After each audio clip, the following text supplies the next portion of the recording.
Lopez wants it away. And it's hit deep to left center. Andrew Jones on the run. This one has a chance. Home run! Mike Piazza and the Mets lead 3-2. Bartolo has done it! The impossible has happened! This is one of the great moments in the history of baseball. Ladies and gentlemen, Mets fans of all ages, here is your host, Nick Durst.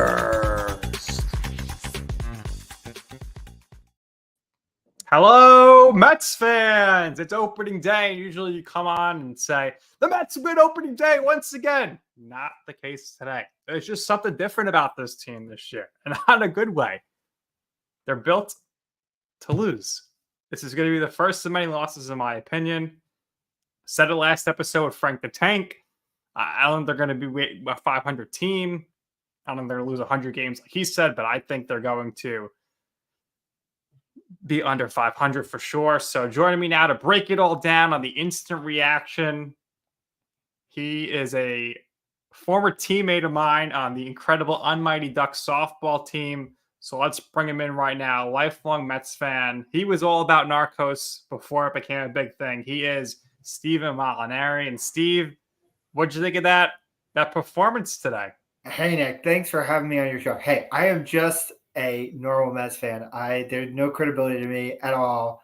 I just listen, got me my hat, brought it here for you. But let me bring some positivity here. Okay. One positive thing about this game is Jose Quintana was a lot better than I thought he would be. A lot better than I thought he would be. I mean, like, I was expecting a Kyle Freeland start. I thought it was going to be 10 earned runs. I thought that he was going to be abysmal. And it was only two earned runs. I'm like, this is great. I thought he was going to give up all these runs. I have media and everybody telling me that, Quintana is going to be this great pitcher. I've been waiting for him to be a great pitcher since he was on the Rockies, okay? He's had injuries and injuries and injuries. So I think there's some positivity here. I was waiting for the Mets to get a hit. When Starling Marte hit a home run, I was like, yes, finally got a home run. And then that's all we got. Nick, I can't hear you. That was it. I'm speechless about the Mets performance.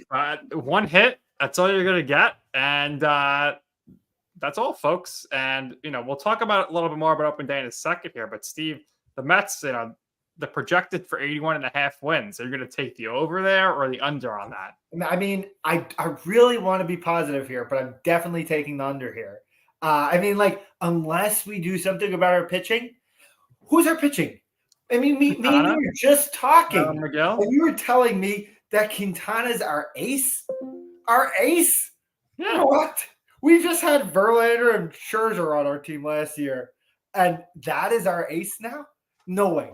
We need to bring pitching on the team at some point in the year, or we are not going to get to 81, let alone. Well, here's the thing, Steve. I mean, you hit the nail on the head. The Mets, it's going to be under because just think about it. Like, look at this pitching staff. Look at these ERAs. Okay, this is a combined ERA of 4.69. And you could be with me and Steve here, okay? Go to the Cut app, peer-to-peer betting platform. It allows you to bet directly against you and your buddies. That's right. You could join the Bleav in the Mets crew on Cut app today and bet directly against me and Steve Molinari on your favorite sports, pop culture, and his favorite politics topics. Cut is the ultimate put your money where your mouth is platform, and it's legal in so many states. Be sure to follow Cut Bet app on all social media channels. Download the app. Use the code Bleav Mets. You see it on your screen there. Capital BLEAV, capital M, lowercase ETS for a 10% deposit. But Steve, this rotation has a chance to be historically bad. It does not look good. And it does not look good. And they're professionals. They're better than me. They're better than you. Of course. But they're not. I don't want them on my fantasy team. I had Quintana on my fantasy team and Peralta on my fantasy team. And I'm like, one of them is going to do bad, but they both did not so bad. And so, but I'm getting rid of him today because I'm too afraid. I'm too afraid to have him on my team. It's going to be a steady arm. I mean, look, 3.570 array, decent, not ace numbers. I don't like his whip. If he was good, his whip's there. Now, you got to be worried about the guy tomorrow pitching, Severino, because whew, I'm worried about all of them. None of them are going to be on my fantasy team this year. None of them. And until they bring someone else that I can trust, I have no faith. Our bullpen is scary too. I mean, awful. I don't trust anybody on our bullpen except our closer, really. So I don't know. I mean, how many times is Edward Diaz going to get the ball with the lead this season? Not many. Yeah. Listen, Pete Alonso needs to do Pete Alonso things. Today, he did nothing.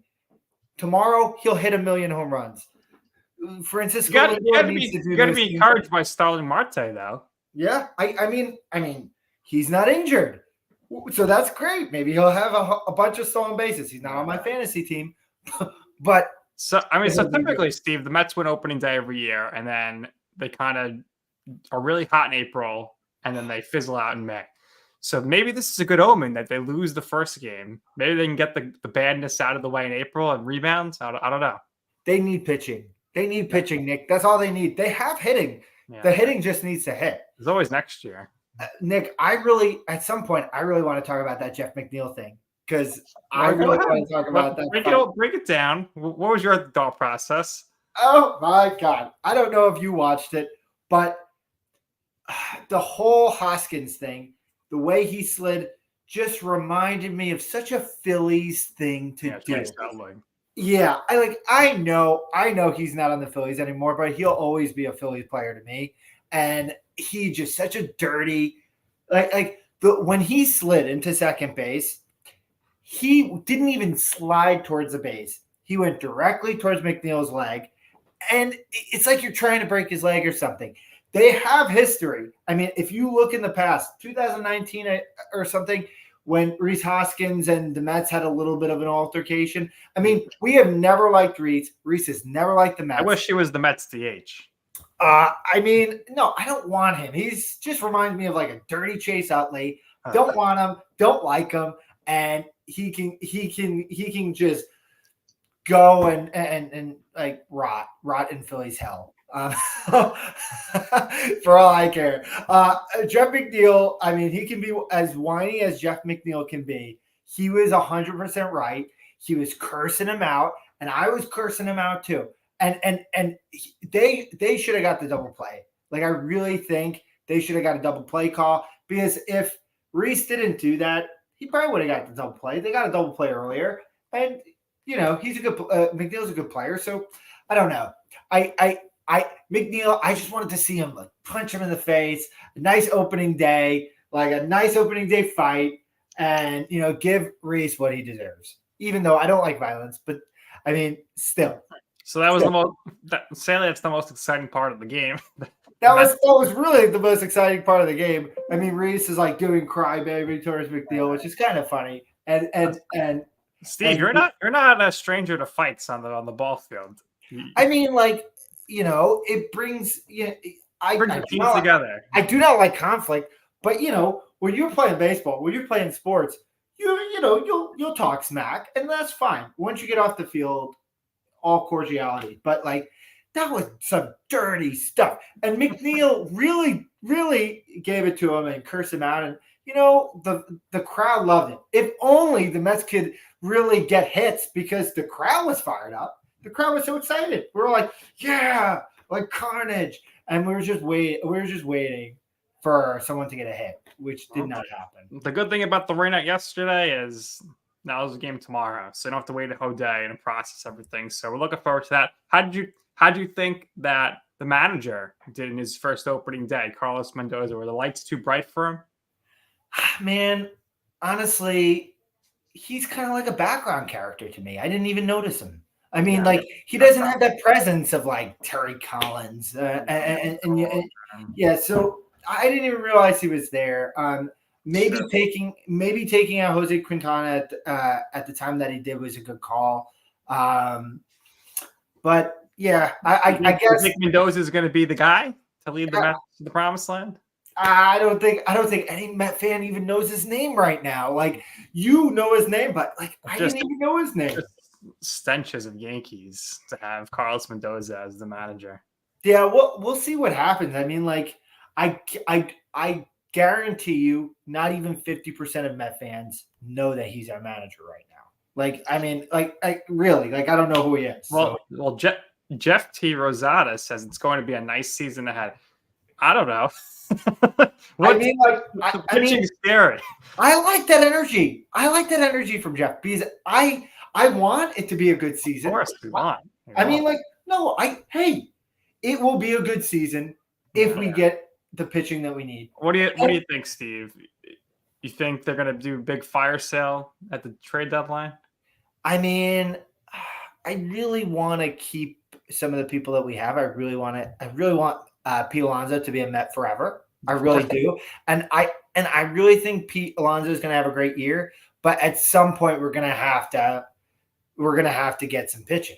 Like at some point, it's not happening. Where are you getting the pitching from this year? Unless you call up some guys from the minors. They're not making trades. They're not signing people. So this pitching staff is the pitching staff, and that's it. Deal with it. That's what we're told. Deal with it. Well then I don't know what the season's gonna hold. I mean, we're just gonna have to be really mighty in offense then. I mean, like really mighty in offense. We have really good defense. I mean, like we have an amazing young catcher. Nimmo is a great fielder. Sterling Marte is a great fielder. So we have great fielding. Can't forget Harrison Bader when he's on the field. I totally forgot about him. He was good today. 0 for 3, right? Okay. I mean, we got good fielding. We just need them to hit. And we have people who can hit. They just they have these weird slumps. And I mean, slump is the word here. We are so used to it as Met fans. I just need hits. We'll see what happens this weekend. Very real possibility the Mets get swept to get things started off. Severino on the mound tomorrow. Yuck. Doesn't get any better with Mania and Adrian Hauser. I have some faith in Tyler McGill. Steve, you're going to get a haircut now, so I appreciate you joining me. What do you think of Mania's haircut? Does he look better now without the long hair? I don't know. I am not a Yankee fan, okay? I am a Met fan. I Bleav that you should have as much hair as you want. I don't care. Good for him. He got a haircut, but if he grows his hair long, I'm not a Yankee fan. I don't mind, okay? So it's all okay here. All right. I feel like the energy Steve has brought in this episode. Steve, let everybody know where they could maybe contact you, maybe talk some Mets with you off the podcast here. Yeah, anywhere on social media or? I mean, I have a Twitter. I don't use it much, but if you want to talk to me about the Mets, I'm happy to do it. My Twitter handle is @StevieBuddha. I know I talked about violence, but I really don't Bleav in it. So, Nick, thank you so much for having me. I'm going to go get a haircut, and I'm going to sulk about the Mets losing today. There you go. Make sure you follow Bleav in the Mets on all social media platforms, and of course, subscribe on YouTube about Bleav in the Mets. BLEAVINTHEMETS.